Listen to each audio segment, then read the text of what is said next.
তান্ত্রিক সুমন তার নতুন স্থানে বসে যজ্ঞ করতে থাকে। কি তান্ত্রিক বাবা, এত তাড়াতাড়ি আপনার যজ্ঞ সম্পূর্ণ হয়ে গেল? আর কই, এখানে তো আপনার যজ্ঞ করার সময় কাউকে উপস্থিত হতেও দেখলাম না। আপনি তো বলেছিলেন আপনি নাকি যজ্ঞ করে অশুভ শক্তির কর্ণধারকে আপনার সামনে হাজির করবেন, কিন্তু কই, আমি তো কাউকে দেখলাম না। শুভ, এত অধৈর্য কেন হচ্ছিস? এত সহজে কি অশুভ শক্তি কর্মধারকে সামনে হাজির করা যায় বল?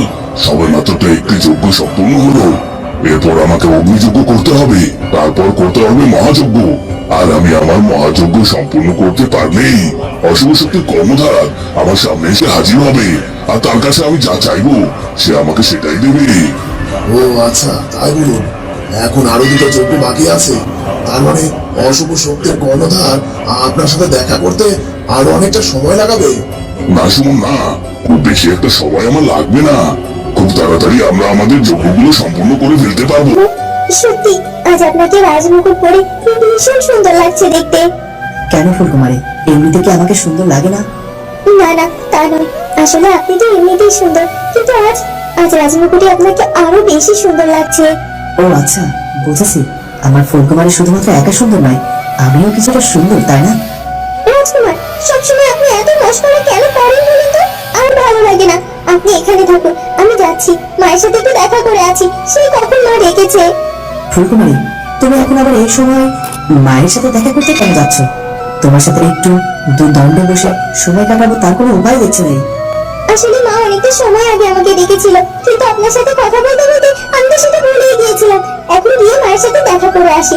নিশ্চয়ই নিশ্চয়ই কোনো দরকারে সে আমাকে ডেকেছিল। ঠিক আছে, ঠিক আছে, যাও তবে। রাজকুমার প্রতাপ এসে তার সামনে দাঁড়ায়। ফুলকুমারী যেন রাজকুমার প্রতাপকে দেখে হক চকিয়ে যায়। এ কি মনে হচ্ছে রাজকুমার প্রতাপ? সত্যি তো রাজকুমার প্রতাপ। তার মানে কি রাজকুমার প্রতাপ সত্যি আমার সামনে দাঁড়িয়েছে? কিন্তু এটা কি করে হতে পারে? রাজকুমার প্রতাপ এখন কি করে এই রূপনগর রাজ্যের রাজপ্রাসাদে আসতে পারে? তার তো এইভাবে এই রাজপ্রাসাদে আসার কথা না। তাহলে আমি কেন আমার সামনে তাকে দেখতে পাচ্ছি আজ? আচ্ছা, আমি কি সত্যি রাজকুমার প্রতাপকে দেখছি, নাকি এটা আমার দেখার ভুল? কি হলো কি কুমকুম, তুমি বুঝি আমাকে দেখে অবাক হয়ে গেছো? তুমি ভাবতেই পারোনি যে আমি তোমার সামনে এসে এখন হাজির হব, তাই তো? কিন্তু কুমকুম, তোমার সামনে যে আমাকে হাজির হতেই হতো। ফুলকুমারী রাজকুমার প্রতাপের কথা শুনে ভীষণ ভয় পেয়ে যায়।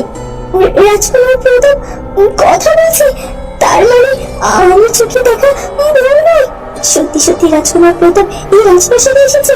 কিন্তু কি কারণে তিনি এই রাজপ্রাসাদে এসেছেন আমার যখন ভীষণ ভয় করছে। তাছাড়া উনি যেভাবে আমার সাথে কথা বলছে, তাতে করে তো আমার চিন্তা যেন আরো বেড়ে যেতে শুরু করেছে। এ কি ফুলকুমারী, তুমি মনে হয় ঘাবড়ে গিয়েছো। আসলে ঘাবড়ে যাওয়ারই তো কথা, কারণ এতক্ষণ আমি তোমার সাথে মশকরা করছিলাম। সত্য হলেও তুমি আমার বন্ধুর স্ত্রী, আমি তোমার দেবর, তা তোমার সাথে একটু মশকরাও করতে পারবো না?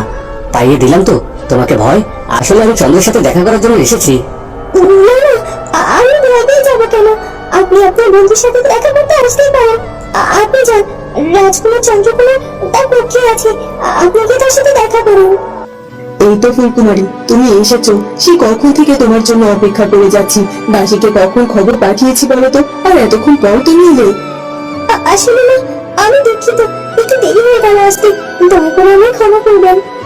আরে আরে, ক্ষমা চাইছো কেন? ঠিক আছে ঠিক আছে, আমি এমনি তোমাকে এটা বললাম। আসলে আমি তোমাকে একটা বিশেষ উপহার দেওয়ার কারণেই ডেকেছিলাম। তুমি তো আজকে থেকে এই রাজ্যের যুবরানী, আর তাই যুবরানী হিসেবে তোমাকে একটা বিশেষ উপহার দেওয়ার আছে। কি বিশেষ উপহার? হ্যাঁ ফুলকুমারী, হ্যাঁ, বিশেষ উপহার। এই দেখো, এই যে এটা ধরো, এটার মধ্যে সীতাহার আছে। আসলে আমার শাশুড়ি মা এটা আমাকে উপহার দিয়েছিল, আর আজ আমি এটা তোমাকে উপহার দিচ্ছি। তুমি কিন্তু যত্ন করে রাখবে, কেমন? কুমারী কোনো কথা না বলে চুপচাপ দাঁড়িয়ে থাকে। এই কি ফুলকুমারী, তুমি এভাবে চুপ হয়ে দাঁড়িয়ে আছো যে? আর তাছাড়া তোমাকে দেখে ভীষণ অন্যমনস্ক লাগছে। কি হয়েছে কি মা? আর তোমার চোখ মুখটা আমি শুকনো দেখাচ্ছে কেন? তোমার কি শরীর খারাপ করেছে নাকি? আমি আমি শরীর খারাপ করিনি, আমি ঠিক আছি। আর এই উপহারের জন্য আপনাকে অনেক ধন্যবাদ মা, আমি এটা অনেক যত্ন করে রাখবো। আমি বিশেষ একটি কারণে আপনার কাছে এসেছি, একটা বড় খবর দেওয়ার আছে। আমার নতুন কি খবর দিতে চাইছিস আমাকে? আসলে আপনি তো অনেকবারই ফুলকুমারীর ক্ষতি করার জন্য অনেক চেষ্টা করলেন, কিন্তু কোনোভাবেই তো সফল হননি। তবে এবার আমার কাছে একখানা উপায় আছে। ফুলকুমারীকে চিরতরে রাজকুমারের জীবন থেকে সরিয়ে দিতে হবে। তা কি উপায় আছে বল আমাকে, আগেবারের মতো আমি আমার ব্যর্থ হয়ে যাবো না তো? না না, এবার আর ব্যর্থ হওয়ার কোনো সুযোগ নেই। আসলে আমার পরিচিত এক তন্ত্র সাধিকা আছে, তাকে সবাই জটা মা বলে চেনে। আর আমরা যদি জটা মায়ের কাছে গিয়ে ওই ফুলকুমারীর ব্যাপারে সবকিছু বলি, তাহলে তিনি আমাদেরকে ওই ফুলকুমারীকে সরিয়ে দেওয়ার জন্য সাহায্য করতে পারে। এ কি প্রতাপ, তুমি তুমি হঠাৎ করে আমাদের রাজ্যে? কি রাজকুমার চন্দ্র, আমি তোমার রাজ্যে এসেছি, তুমি খুশি হওনি? কি বলছো কি? তোমাকে দেখে আমি খুশি হব না কেন, এটা তুমি বলতে পারবে? আমি তো তোমার খুব কাছের বন্ধু, তুমি আমার রাজ্যে এসেছো, আমার বড্ড ভালো লাগছে। হ্যাঁ রাজকুমার চন্দ্র, আর তাছাড়া এই রাজপ্রাসাদে আসতে আমি শুনতে পেলাম এই রাজ্যের সকল দায়িত্ব নাকি এখন তোমার। আজ নাকি রাজা হিসেবে তোমার অভিষেক হয়েছে। তুমি ঠিকই শুনেছো, পিতামশাই রাজ্যের সব দায়িত্ব আমাকে দিয়েছেন। তবে প্রতাপ, তুমি কিন্তু আমাকে আসার আগে একটা খবর দিলেও পারতে।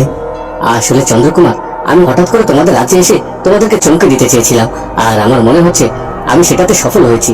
রাজকুমার, আমি তোমাদের রাজ্যে এসেছি কিছুদিন থাকার জন্য, তোমার আবার এটা নিয়ে কোনো অসুবিধা নেই তো? না না, আপত্তি থাকবে কেন? তুমি যে কদিন ইচ্ছে এই রাজপ্রাসাদে থাকতে পারো।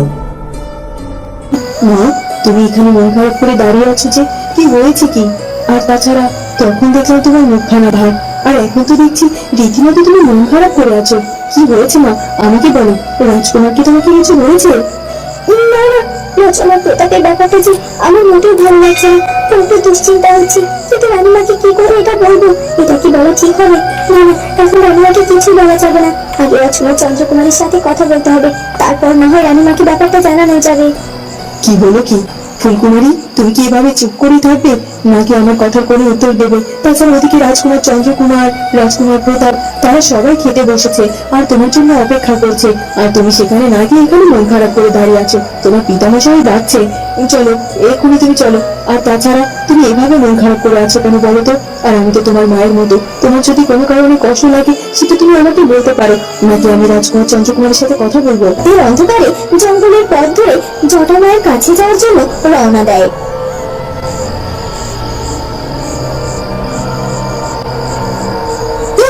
আপনি হঠাৎ করে এইভাবে দাঁড়িয়ে পড়লেন কেন? চলুন, আর সামান্য একটু পথ, আমাদের তাড়াতাড়ি জটা মায়ের কাছে যেতে হবে।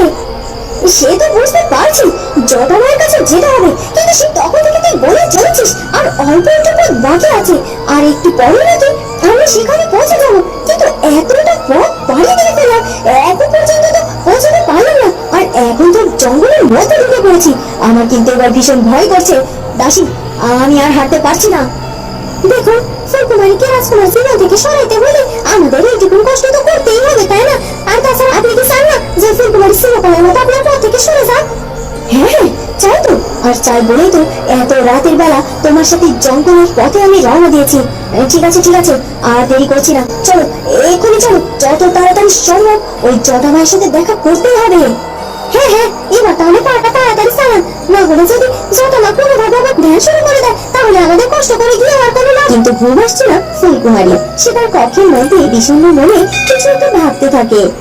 আমার কিচ্ছু ভালো লাগছে না, বড্ড দুশ্চিন্তা হচ্ছে। রাজকুমার প্রতাপ যখন থেকে রাজপ্রাসাদে পা রেখেছে, তখন থেকে আমার মনে হচ্ছে আবার নতুন করে বড় কোনো ঝড় উঠতে চলেছে। আমার মনটার মধ্যে যে বড্ড অস্থির অস্থির করছে। রাজকুমার প্রতাপের মুখখানা দেখে আমার কেন যেন মনে হচ্ছে রাজকুমার প্রতাপ নিশ্চয়ই এবার কোনো উদ্দেশ্য নিয়ে রূপনগর রাজ্যে এসেছে। না হলে হঠাৎ করে কোনো খবর না দিয়ে, না বলে করে এভাবে হুট করে কেন এই প্রাসাদে আসবে? তাহলে নিশ্চয়ই কোনো না কোনো বিপদ ঘটে। হে বিধাতা, তুমি দেখো আমার নতুন করে কোনো বিপদ যেন না হয়। অনেক অনেক কষ্টে আমি আর আমার রাজকুমার চন্দ্রকুমার এক হয়েছি না। বন্ধুরা, কি হতে চলেছে এরপর সেটা জানবো আমরা ফুলকুমারী গল্পের পরবর্তী পর্বে।